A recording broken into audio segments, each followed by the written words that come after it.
안녕하십니까. 3월 17일 말씀 묵상 같이 나누도록 하겠습니다. 먼저 기도하겠습니다.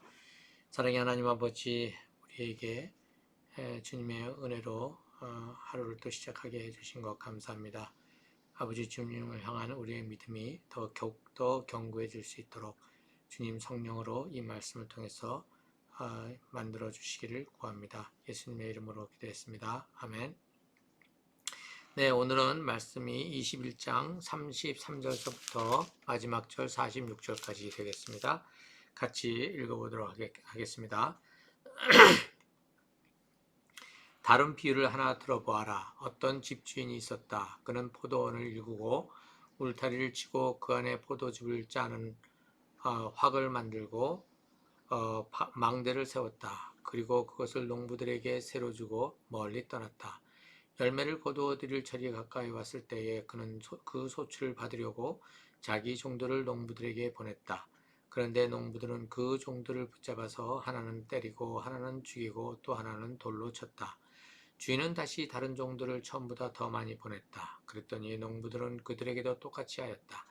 마지막으로 그는 자기 아들을 보내며 말하기를 그들이 내 아들이야 존중하겠지 하였다. 그러나 농부들은 그 아들을 보고 그들끼리 말하였다. 이 사람은 상속자다. 그를 죽이고 그의 유산을 우리가 차지하자. 그러면서 그들은 그를 잡아 포도원 바깥으로 내쫓아 죽였다. 그러니 포도원 주인이 돌아올 때에 그 농부들을 어떻게 하겠느냐. 그들이 예수께 말하였다.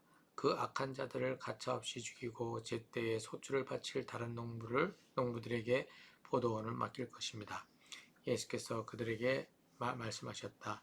너희는 성경에서 이런 말씀을 읽어본 일이 없느냐? 집 짓는 사람이 버린 돌이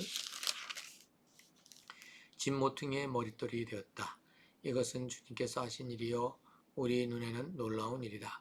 그러므로 나는 너희에게 말한다. 하나님께서는 너희에게 하나님의 나라를 빼앗아서 그 나라의 열매를 맺는 민족에게 주실 것이다.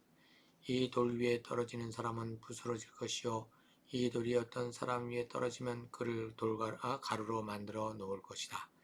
대제사장들과 바리새파 사람들은 예수의 비유를 듣고서 자기들을 가리켜 하시는 말씀임을 알아채고 그를 잡으려고 했으나 무리들이 무서워서 그렇게 하지 못하였다. 무리가 예수를 예언자로 여기고 있었기 때문이다. 네, 오늘 이제 말씀은 예수님께서 비유를 드신 내용이죠. 앞부분에서도 또 두 아들에 대한 비유를 얘기하셨고, 이제 이렇게 하신 이유는 예수님께서 그 성전을 이제 완전히 장사치를 제거하는 그런 행동을 하셨기 때문에 어떤 권위에서 그것이 나와 네가 그렇게 했느냐라고 이제 바리새파 사람과 대제사장들이 예수님에게 다가와서 그렇게 윽박지르자 예수님께서 그 권위에 대해서 이제 너희들에게 얘기할 필요가 없다라고 말씀하시고 나서 그들의 문제점을 얘기를 하시죠. 첫 번째는 그 바로 세리들과 창녀들이 그들보다 먼저 하나님 나라에 들어갈 것이라고 하는 그러한 비유를 이제 두 아들의 비유를 들어서 말씀을 하셨어요. 우리가 어저께 본 거죠. 근데 오늘은 이제 포도원과 소작인의 비유로서 이제 예수님이 하시고자 하시는 말씀이 무엇인지 살펴보도록 하겠습니다. 자, 여기서 이제 주인이 포도원을 갖다가 잘 갖고 놓고 그 다음에 그것을 소작인들한테 맡기는 그런 얘기가 나오고 있죠.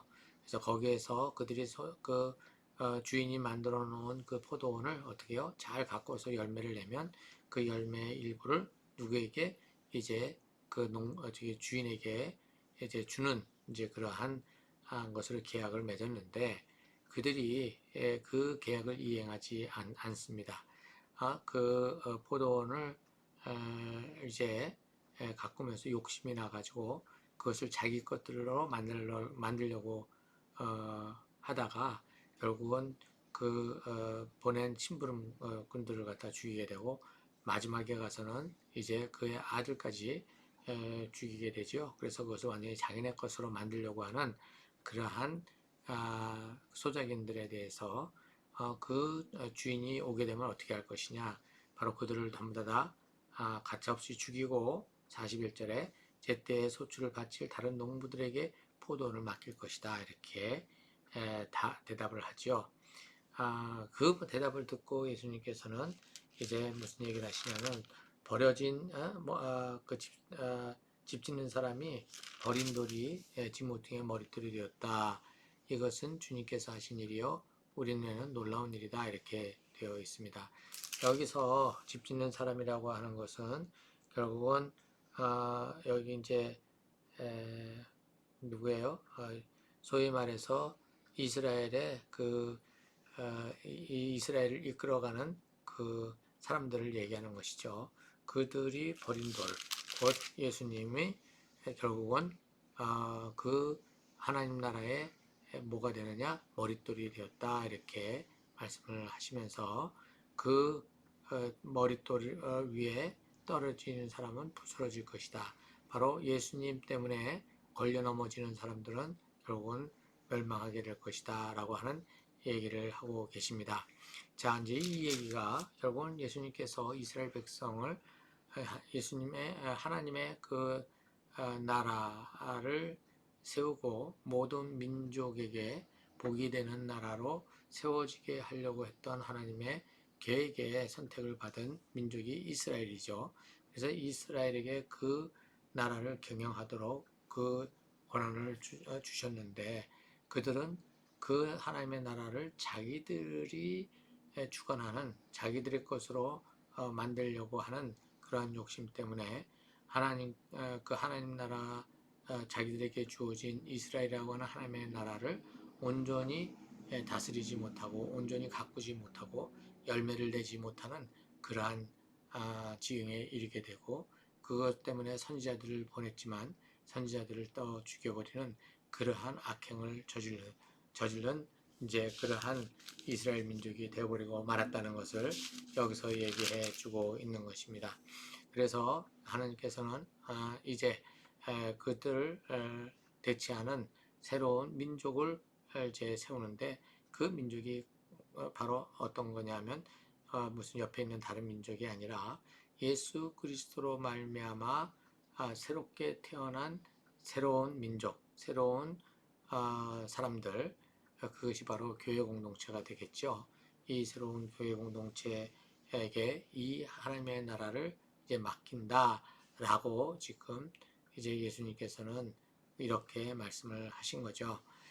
이것을 이제 듣고 바리새파 사람들이 뭐냐면 예수님이 자기들 두고서 하는 얘기인 줄 알고 예수님을 이제 없애려고 하지만 그렇게 되기가 어려웠다. 왜냐하면 주변에서들 예수님을 예언자로 알고 있었기 때문에 그렇다. 이제 이렇게 마태는 얘기하고 있습니다.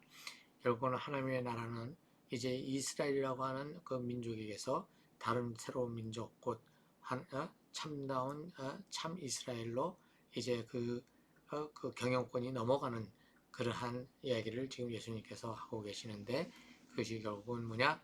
바로 예수 그리스도의 십자가의 사건으로 말미암아 이제 그 일이 벌어질 것이라는 것을 보여주고 있는 것이죠. 우리는 지금 바로 예수 그리스도의 십자가의 그 희생으로 말미암아 이제 새로운 이스라엘이 되고 참 하나님의 자녀들 가족들이 되었습니다. 이제 예수님께서 선포하셨던 하나님의 나라, 그 하나님의 나라를 우리에게 지금 경영하라고 주셨는데 맡기셨는데 이것을 또 어떻게 우리가 제대로 이 하나님의 나라를 경영해 나갈 수 있을지 이것은 결국 근본적으로 무엇이 되느냐 하면 그 바리새파 사람들 같이 위선자요 그 다음에 하나님의 말씀에 순종하지 않는 자로서는 우리가 새로운 민족이 돼서 그 하나님의 나라를 다스리는 그 고난을 받았지만 우리가 똑같은 그 자세를 보인다면 그것 또한 예수님 하나님께서 그대로 두시지 않는다는 사실 이것을 우리가 기억하고 있어야 되겠습니다. 같이 기도하겠습니다. 사랑의 하나님 아버지 오늘도 저희가 주의 말씀을 묵상하며 다시 한번 도전을 받습니다.